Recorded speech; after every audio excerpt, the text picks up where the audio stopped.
I have mentioned in several videos that I'm just sticking to the dried lactucarium for medicine now. No more tea. I do like to eat the spring leaves, even on the second year plants. Like now is a good time. They're not too bitter. They're pretty delicious. But other than that, I'm not going to be drying any more wild lettuce except for some friends who make some smoking blends.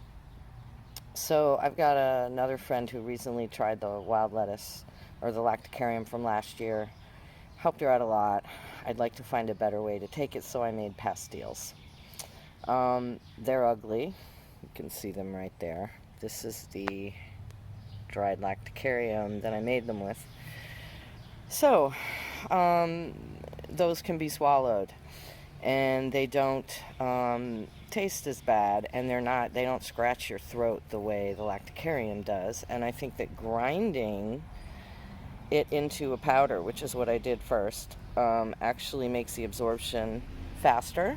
So I think they kick in faster. So what I did was I ground the lactucarium in a mortar and pestle until it was a powder. And then I added honey until it was a dough-like consistency. I rolled them into a somewhat ball shape, and I rolled them in cornstarch so they wouldn't stick to anything. There's too much honey in there. They're working, but they're kind of squishy. So I need to perfect this. But I'm really pleased with it. The only thing that I'm kind of bummed about is I had hoped that they could be something that you could leave in your mouth for a while, but they're still incredibly bitter, and I don't actually like it as much as leaving the lactucarium in my mouth. And what I'm talking about is putting it under my tongue for as long as I can hold it there, because you do get a sublingual effect from this stuff. You can also leave it between your cheek and your gum.